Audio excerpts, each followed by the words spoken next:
Então, resfriados, gripes, tem muito a ver com o sistema imunológico. E uma coisa que a Vaiana, ela fala muito, né, a canalizadora do Theta Healing, é que toda vez que o nosso sistema imunológico começa a parar de funcionar, é porque ele percebe como tá a tua vida, né, se você tá precisando de uma pausa, se realmente você tem dado descanso para sua alma, para o seu espírito, ou se você está num trabalho seguido, ou até mesmo saindo, porque quando a gente está acelerando, esses mesmos momentos de lazer, a gente marca um monte de compromisso, e aí é um atrás do outro, e dá uma correria, e isso tudo, o nosso corpo ele precisa arranjar um mecanismo de cura, um mecanismo para ele poder parar. E o sistema imunológico em geral, então, né, resfriados, bronquite, gripe, tudo isso está associado ao nosso organismo, dá um jeito inconscientemente da gente dar uma pausa, da gente parar toda essa correria.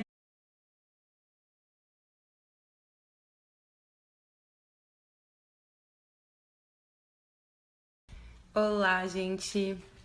Resolvi compartilhar com vocês em relação a essa questão de eu emagrecer, né?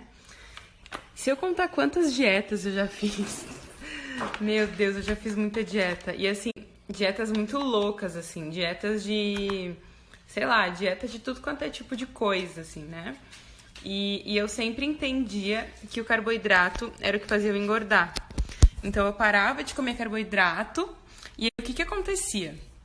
Depois de uns 2, 3 meses, eu tinha emagrecido muito, assim, sei lá, 10 quilos.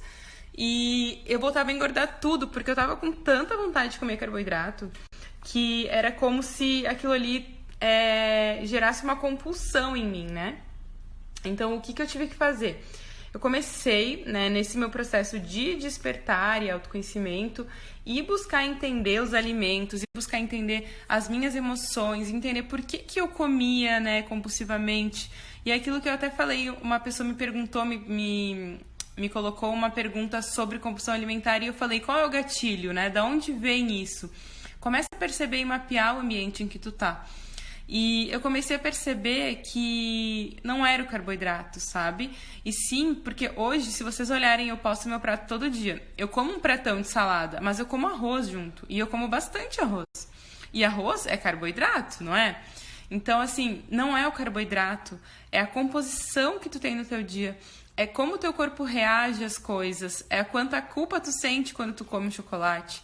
Porque culpa, se tu tem culpa, mágoa, rejeição, cara, tu vai comer um alface, tu vai engordar, entende? Tipo, não é exatamente a comida, é o sentimento que tu coloca quando tu tá comendo, né? Não é só a comida, envolve diversas coisas. Sem contar também, que até eu falei na última live, do jejum, né, que eu faço. Eu comecei a fazer jejum intermitente e isso ajudou muito na questão da ansiedade que eu tinha para comer, né? Então, hoje, que nem agora eu tô em jejum, geralmente eu fico em jejum até o horário do almoço. Eu janto, né, ou eu como alguma coisa mais leve de noite e de manhã eu faço jejum e eu vou só almoçar.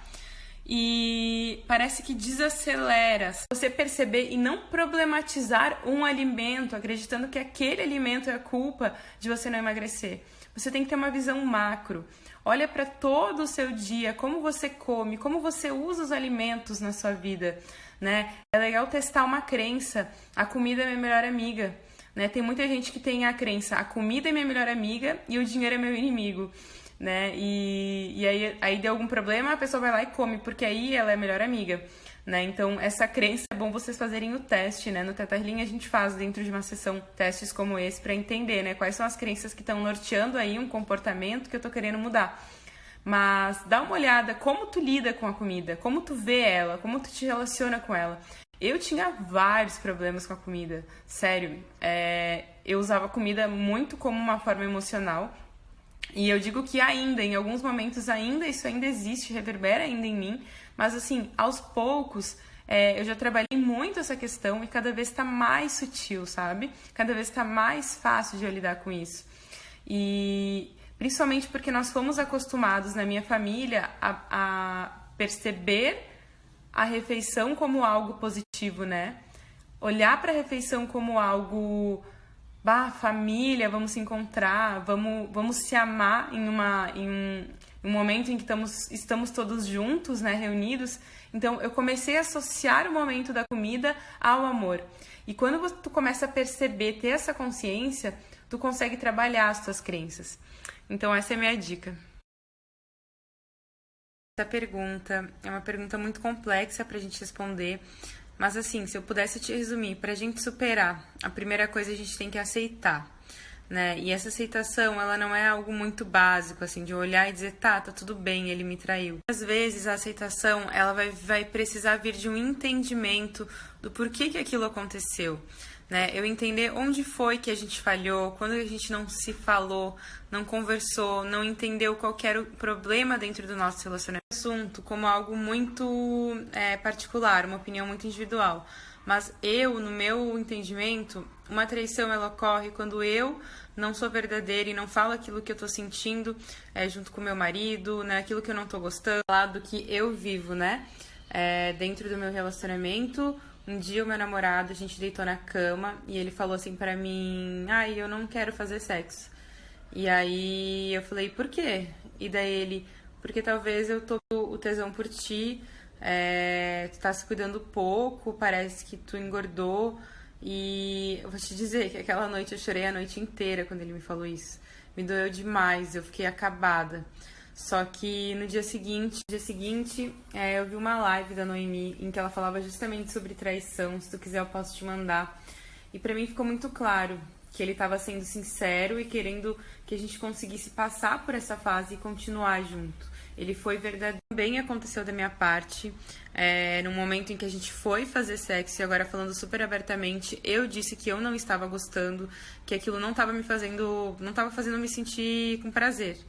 E ele não recebeu nada bem. E com isso, com essa verdade, a gente ficou um tempo sem se falar. Talvez uns 3 dias ele ficou tipo, porque agora que tu não gosta mais de fazer comigo, né? Só que é incrível, porque, tipo, depois de eu ter falado isso, a nossa relação mudou muito. Então, assim, hoje a gente criou uma intimidade de poder se falar, né? Sem levar pro pessoal, da gente poder construir esse relacionamento na base da verdade.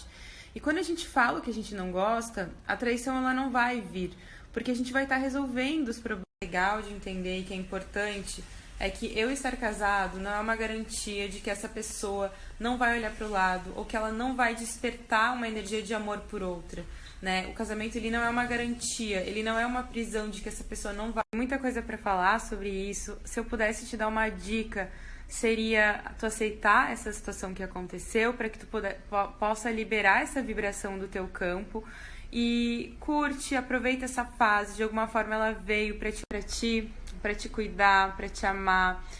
Vê as tuas amigas, busca olhar para ti, olha para dentro, concentra toda a tua energia no teu processo, no teu amor. Isso vai te ajudar muito. Muitas vezes, para eu começar a gostar de fazer uma atividade física, para eu colocar ela na minha rotina, vai ter que ser algo que me dê prazer. Primeiro eu começo criando o hábito e depois eu começo a mudar e ir para uma zona de desconforto. É muito importante, primeiro a gente criar esse hábito. E quando a gente já começa, muitas vezes fazendo uma atividade que a gente não gosta, isso pode acontecer.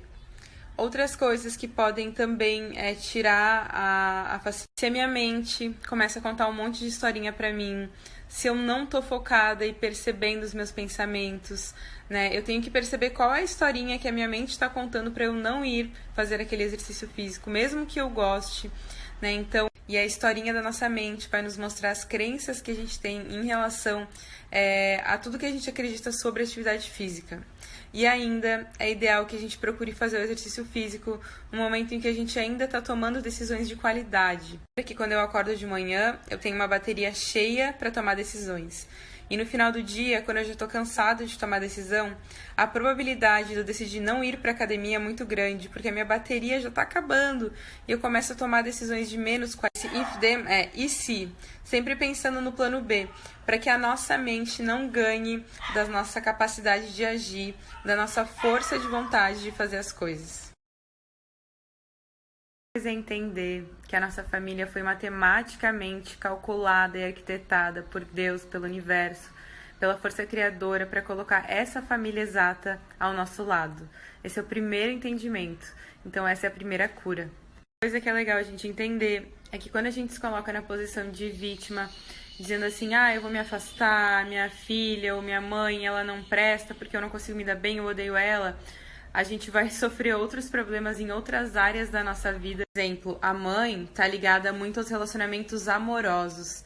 Então, eu vou ter problemas de conseguir um namorado, eu vou ter problema de relacionamento com meu namorado, com meu marido, porque eu não curei isso com a minha mãe. E a parte financeira é com a energia masculina. Isso, eu não posso fugir. Eu preciso olhar para a situação, perceber o que essa minha filha, né, ativa em mim, o que ela ativa de pior em mim, né? E talvez eu vou precisar sim me afastar, mas de uma forma consciente e comprometente esse afastamento. Porque muitas vezes o meu campo de energia, o meu campo de consciência de mãe vai tão forte pro dela que ela não consegue reagir.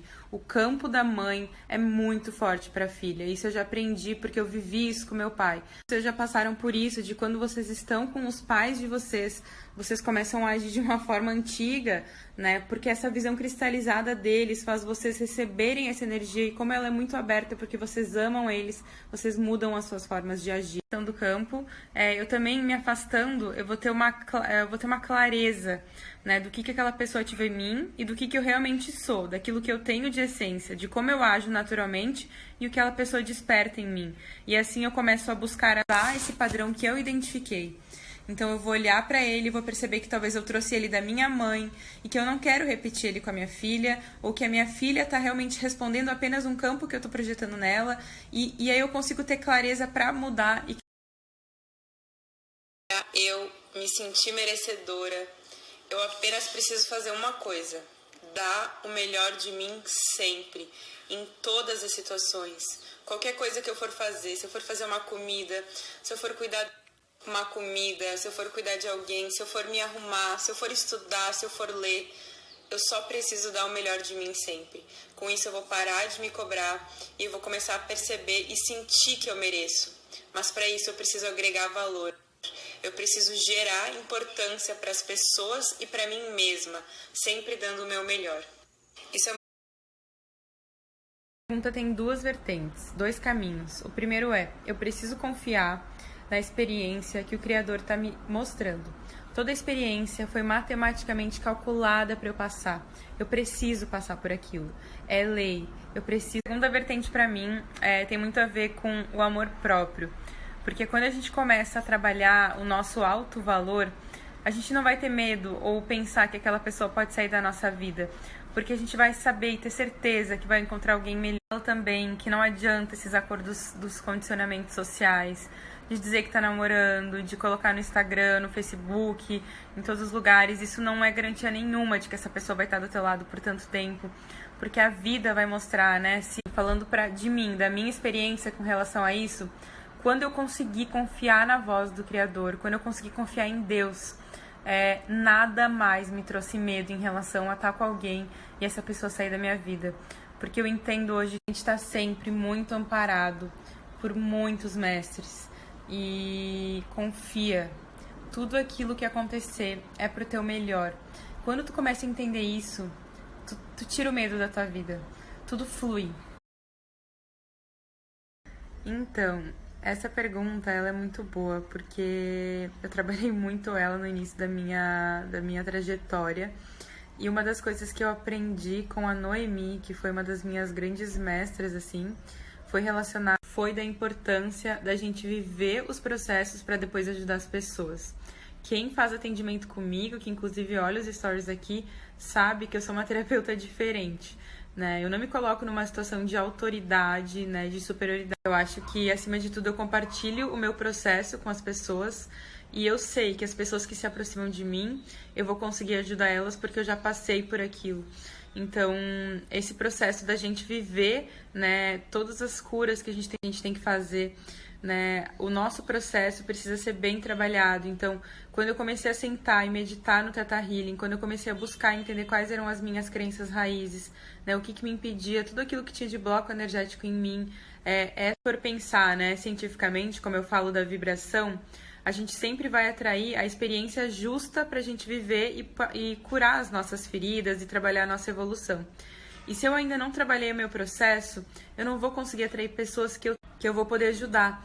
Então eu preciso viver e trabalhar o meu processo, porque assim que chegar alguém, primeiro que eu não vou projetar um campo de dificuldade, porque eu já vou ter passado, eu vou realmente conseguir passar toda a minha energia e a minha vibração eu falo que é um campo de consciência aplicada, né? E naturalmente eu vou começar a atrair clientes. Então eu não preciso ficar gastando com propaganda, eu não preciso ficar gastando com nada, nem preciso ficar o tempo inteiro falando e divulgando sobre o meu trabalho, porque as pessoas sabendo e percebendo que eu vivi, vão me procurar e eu vou poder ajudar elas de uma forma muito fácil, porque se eu passei, eu já consigo, né, realmente ajudar. E é incrível como isso acontece, porque como eu medito diariamente de manhã, eu vou sempre trabalhar alguma energia que veio do dia anterior. E assim eu falo para algumas pessoas, eu digo, caramba, eu trabalhei isso semana passada, então fica muito fácil, sabe? Porque daí a pessoa chega e eu digo, tá, eu já sei o que é. Eu vou lá e eu já consigo entender qual é a crença, fica muito fácil de tu atender. Então, assim, trabalha, né, o teu processo. O verdadeiro segredo para essa resposta está em você trabalhar, porque a sua cura vai ajudar na cura dos outros. Quanto mais eu me trabalho, mais as pessoas vão se aproximar de mim, porque a minha energia vai estar compatível e qualificada para poder ajudar as pessoas. Olá, gente. Parei por alguns minutos aqui e eu disse, vou gravar um negócio que hoje eu estava conversando com uma menina que está fazendo a vivência. E ela estava me falando o quanto ela estava aprisionada em algumas doutrinas, né? E me veio muito a questão de, eu quero até fazer um post sobre isso, falando do quanto é importante a gente perceber que espiritualidade é autoconhecimento. Espiritualidade não é religião, né? A gente faz muita confusão hoje em dia, acreditando que espiritualidade é espiritismo, e não tem nada a ver. Espiritualidade é autoconhecimento, é a gente se autoconhecer, é viver a vida, né? É perceber a vida em cada detalhe, é se conectar com o presente, é abrir a janela e cair todos aqueles véus que nos aprisionam dentro de uma caixinha e perceber o quanto a gente pode viver a vida de uma forma diferente. Eu não vou poder me conhecer, eu tenho que acreditar em tudo que eles estão falando sobre quem eu sou. E eu acho que esse processo, ele pode ser um processo nosso, sabe? Da gente ir se descobrindo. E o início ele pode ser mais mental, ele pode ser pelo coaching, né? Como eu fiz na minha vida, eu comecei a me descobrir pelo coaching, né? Eu comecei a me descobrir pela sexualidade. Eu falo que o primeiro curso que eu fiz foi de pompoarismo, né? Sou de Escorpião, fui buscar outros tipos de terapia. E eu falo que não tem nada a ver com religião, então se você percebe que isso pode ser uma trava para você começar o seu início do seu despertar, não leva em conta isso. Olha realmente para tudo que você pode perceber de benefícios, melhora nos seus relacionamentos, na sua vida, sabe? Deus está com a gente em todos os processos, em todos os momentos, e isso não tem nada a ver com esse processo de se autoconhecer. Controle, ele é uma falsa ilusão da mente. A gente não consegue controlar nada na nossa vida. A gente acha que a gente consegue controlar, mas na verdade, no fundo, nada é controlado. Eu sempre falo que a única coisa que a gente consegue controlar é a nossa vibração, né? Através de rituais e olhar para as nossas crenças e tudo mais. Mas as experiências que a gente vai ter que viver para aprender e poder evoluir, isso não está dentro do nosso controle. A única forma de você melhorar e se soltar e confiar é, como eu falei nas primeiras perguntas aqui, de dar o seu melhor na posição que você está agora. O que eu posso fazer agora? Dar o meu melhor. É isso que você pode fazer. Eu confiar e soltar não tem a ver com simplesmente não agir, mas sim entender que eu vou fazer a minha parte e o resto, o universo vai se movimentar. O Criador vai trazer as oportunidades de acordo com as curas que eu preciso viver ainda e o tempo. Por exemplo, eu estou desempregada. O que eu posso fazer agora? Eu vou fazer uma pesquisa na internet, eu vou olhar todas as empresas que eu gostaria de trabalhar, eu vou mandar meu currículo, eu vou fazer aquilo que estiver dentro do meu alcance, que eu sinto que eu posso fazer. E enquanto os stories não estão indo, mas continuando, o que eu vou ter de mais abundante quando eu estiver desempregada? Não vai ser o meu tempo? Se eu tô nesse momento com tempo abundante, é porque eu tenho que passar por isso. E o que eu vou fazer com esse tempo? Então eu posso ler um livro, eu posso ver filmes, eu posso estudar, eu posso abrir vídeo no YouTube para entender alguma coisa que eu estou buscando, eu posso realmente buscar esse autoconhecimento, eu posso iniciar uma prática de meditação. O que eu posso fazer com isso